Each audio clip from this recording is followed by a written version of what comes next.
Binalikan natin ang ating butihing Dr. J. Dr. J, ano ang status natin as of this moment? Maghahainon na. Okay?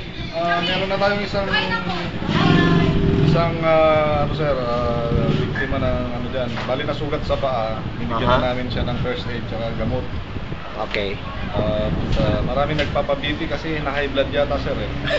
Pati ako magpapa-BP. Okay, so maliban dun, Dok, wala na tayong ibang mga unusual incidents? Wala pa naman, sir, at sana wala. Sana wala, okay.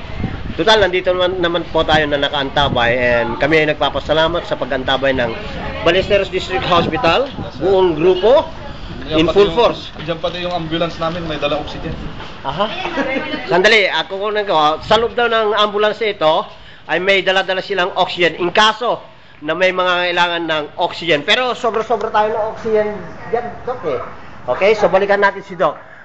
Hopefully, tulad ng nasabi ng ating butihing Dr. J, ay wala nang mga karagdagang yung mga serious incidents. Ano po?